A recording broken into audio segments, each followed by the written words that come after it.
Story corner. Mahesh अपने परिवार के साथ एक छोटे से गांव में रहता था। उसके परिवार में उसकी पत्नी रीना और 2 बच्चे थे।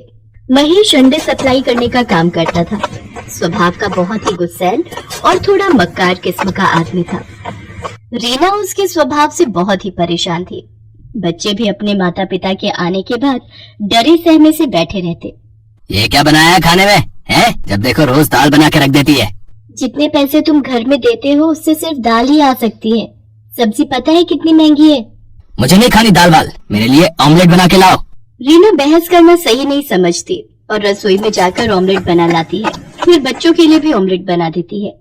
माँ, तुमसे अच्छा ऑमलेट कोई नहीं बना सकता। सच में माँ, तुम्हारे जैसा कोई ऑमलेट नहीं बना सकता। कितना टेस्टी होता है। बस बस, इतना सर पर चढ़ाने की जरूरत नहीं है अपनी माँ को। रीना जो कुछ भी करती है महेश को कभी भी पसंद नहीं आता। छोटी छोटी बातों को लेकर वो रीना से लड़ाई करता रहता। एक दिन दोपहर को बच्चे अभी स्कूल से आए ही थे कि एक आदमी रीना के पास भागा भागा आता है। भाभी, महेश दुकान से पैसे चुरा कर भाग गया है और उसने मालिक से कर्जा भी लिया हुआ है। ये तुम क्या कह रहे हो भैया? मुझे तो इस बारे में कुछ भी नहीं पता। और कर्जा किसके लिए? हमें तो कर्जे की कभी जरूरत ही नहीं पड़ी। मैं तो बस आपको बताने चला आया। अभी थोड़ी देर में यहाँ पर पुलिस भी आएगी पूछताछ के लिए। हे भगवान, ये क्या हो गया? मुझे तो कुछ भी नहीं पता। मैं क्या बोलूंगी? उस आदमी ने तो मुझे कभी कुछ बताया ही नहीं। थोड़ी देर में वहाँ पर पुलिस पहुँच जाती है। वो रीना और बच्चों से पूछताछ करती है, लेकिन पुलिस जान जाती है कि इन लोगों को कुछ भी नहीं पता। इसलिए वो ये बोलकर चले जाते हैं कि अगर वो घर आए तो हमें इत्तला कर देना। पुलिस के जाने के बाद रीना सर पकड़कर बैठ जाती है। दोनों बच्चे आकर उसके आसपास बैठकर दिलासा देने लगते हैं। माँ तो क्यों परेशान होती है? तेरे को पता ही था ना कि बाबा कैसे थे। हम है ना माँ, सब मिलकर कर लेंगे। रोते रोते रीना अपने बच्चों को गले से लगा लेती है। अब उसे सामने आगे का समय बिल्कुल अंधकार में दिख रहा था। वो तो पढ़ी लिखी भी नहीं थी कि कहीं नौकरी कर लेती। क्या काम करेगी ये भी वो नहीं सोच पा रही थी। अभी तो वो उस दुख से उबर भी नहीं पाई थी कि महेश धोखा देकर चला गया है।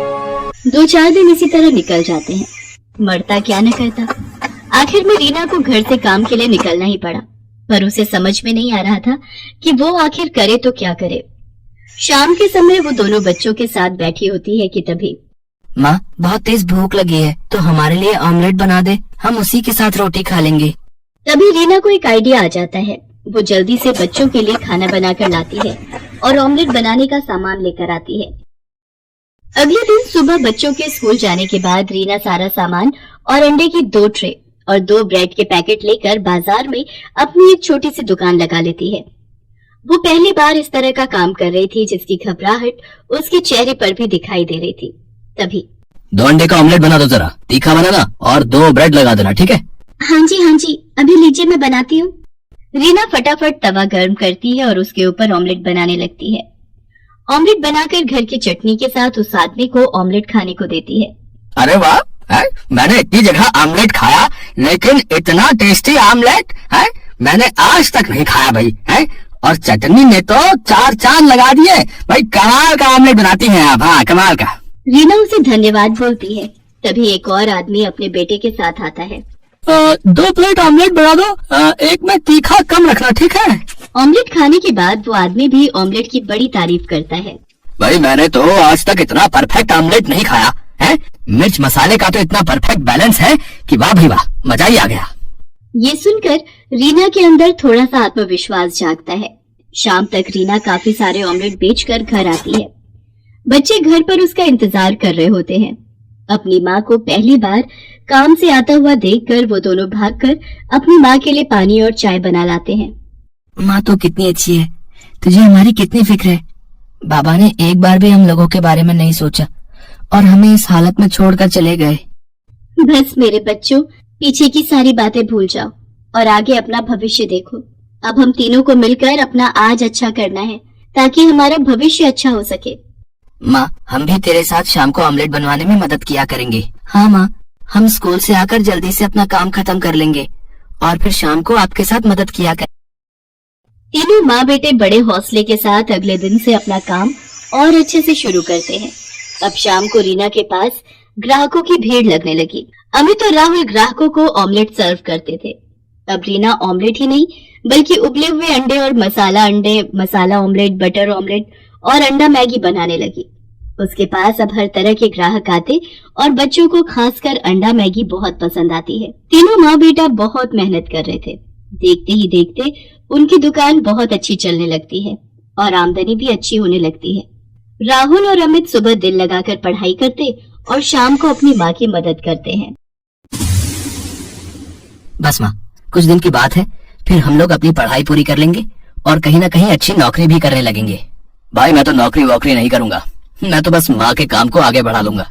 मैं कहता था ना माँ, तुझसे अच्छा ऑमलेट और कोई नहीं बनाता। देखो आज तुम्हारे हाथ का ऑमलेट कितना फेमस है।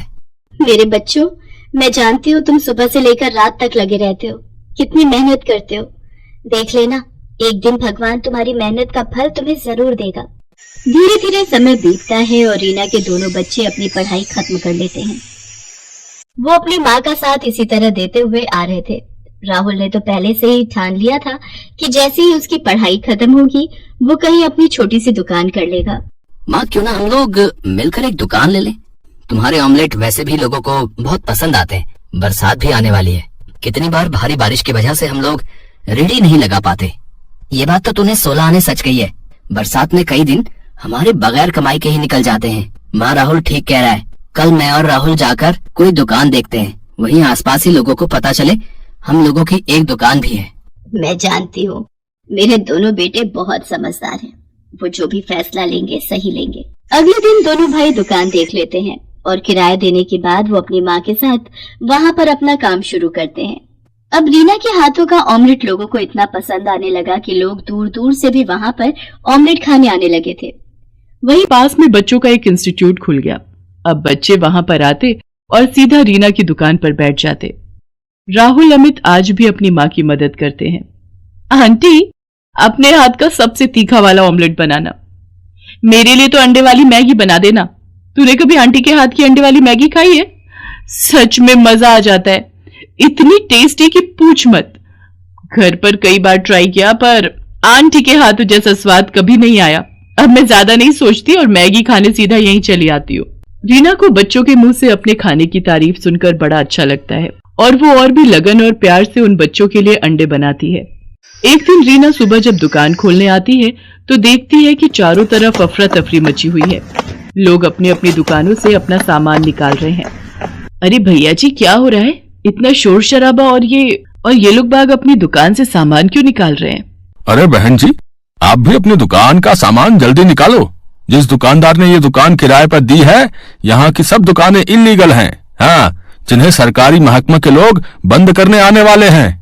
ये सुनकर रीना अपना सर पकड़ लेती है कि अभी तो थोड़े से हालात सही होने शुरू हुए थे, अब ये क्या हो गया। वो अपने बेटों को फोन लगाती है और दोनों बेटे अपनी माँ की मदद के लिए आ जाते हैं। अब उन्हें दुकान का किराया दिए हुए 10 ही दिन हुए थे। रीना थोड़ा विचलित हो जाती है। वो लोग जैसे तैसे करके दुकान का सारा सामान निकाल कर बाहर ले आते हैं और सरकारी लोग आकर दुकानों पर ताला लगा देते हैं। पता नहीं भगवान की क्या इच्छा है, जब भी थोड़ा समय अच्छा होने लगता है तभी कोई बड़ी मुसीबत आने लगती है।